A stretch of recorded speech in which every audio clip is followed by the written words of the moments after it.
ខានៅតែរយៈពេល5ខែបងប្អូនអរគ្នានិយាយពីថាតែនឹងក៏គ្រឹកខ្លាំងមែនតើហ្មងណាលទ្ធផលតែច្រើនពេកធ្វើម៉េចទេបងប្អូនណាតែអត់មនុស្សនៅគឺវាក៏ខិចចឹងហើយតែឥឡូវនេះត្រឡប់មកនៅពេលនេះនេះហើយនេះសិតតែឆ្អឹងខ្លាយហើយនឹងគ្រឿងខើសម្រាប់ខ្លាយចឹងណាបងប្អូនហើយនេះគ្មានអងយូរទេគឺចាប់ផ្ដើមសម្អាតតែម្ដងណាហើយការសម្អាតនេះដែរគឺខ្ញុំថតបន្តិចឯងបងប្អូនព្រោះយកពេលថតហើយនឹងសម្អាតហ្នឹងគ្មានបានទៅចូលនៅលើនឹងនៅតែហ្នឹងហើយនេះគឺខ្ញុំថតតែបន្តិចទេពេលដែលនៅសល់ហ្នឹងគឺខ្ញុំសម្អាតផ្ទះតែម្ដងណាបងប្អូននិយាយទៅសម្អាតតាំងពីព្រឹករហូតដល់យប់តែម្ដងណាឥឡូវនេះគឺម៉ោង11ហើយប៉ុន្តែអ្នកបងគឺនៅតែកាច់ខ្លែងដដែលនឹងឯងសម្រាប់មួយដែលចង់បានខ្លែងពីខាងខ្ញុំហ្នឹងគឺចាំយូរទៅយាយបងប្អូនដែលសាក់អីអ្នកបងគាត់អត់មានពេលធ្វើហើយមានបងប្អូនជាច្រើនគាត់ឆាតមកទាំងខ្ញុំផងទាំងប្តីខ្ញុំផងហើយគឺអត់បានតបទេបងប្អូនអរគ្នាព្រោះអត់មានពេលតបហើយក៏អត់បានតបផងដែរព្រោះអីអត់មានសមត្ថភាពជូនបងប្អូនណាមួយរបបពេលហ្នឹងគឺអ្នកបងគាត់រវល់ខ្លាំងមែនតើហ្មងហើយប្រទេសកំពុងតែជួយសង្គ្រាមចេះទៀតបងប្អូនគឺយកពេលហ្នឹង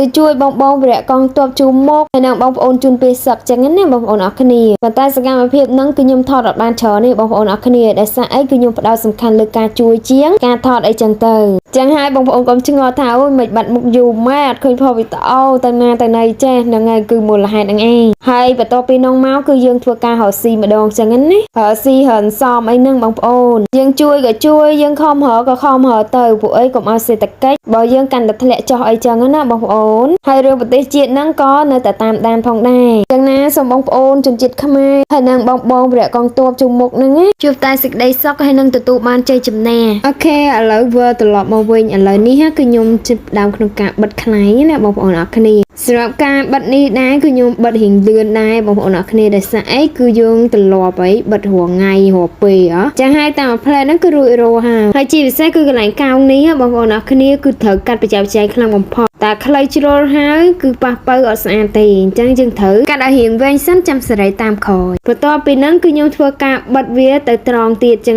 ណារាល់ដងខ្ញុំបិទបានជាហៀងបន្តិចហើយមកជាហៀងទៀតបន្តិចទៀតតែឥឡូវនេះគឺខ្ញុំបិទមកជាហៀងពេញអស់ហើយបានខ្ញុំចាប់ដើមហ្នឹងបិទមកជាហៀងទៀតបិទអញ្ចឹងគឺថាលឿនខ្លាំងមែនតែនហ្មងណាមួយថ្ងៃខ្ញុំបិទបាន3អីណោះបងប្អូនបើសិនមានឆ្អឹងប៉ុន្តែអ្នកធ្វើគាត់ធ្វើអត់ចង់តន់ទេព្រោះអីបងប្អូននៅធ្វើខ្លែងផងធ្វើដងឯកផងធ្វើដាតផងហើយខ្លួនតែមួយហើយឥឡូវនេះគឺរួចរាល់អញ្ចឹងគឺខ្ញុំចាប់ផ្ដើមក្នុងការយកវាទៅសាកតែម្ដងណាហើយខ្លែងនេះគ្រាន់តែចេញរូបរាងមកដឹងតែហោះនឹងហើយបងប្អូនដែលសាក់អីគឺមកពុំហើយណាមួយការកាច់របស់គាត់នឹងគឺមានស្តង់ដារច្បាស់លាស់មិនកាច់ឲ្យតែបានទេចង់បានផលិតផលល្អលុះត្រាតែអត់ធ្មត់ក្នុងការរងចាំហើយនេះបងប្អូនណានិយាយវាថានឹងស្ដុកហ្មង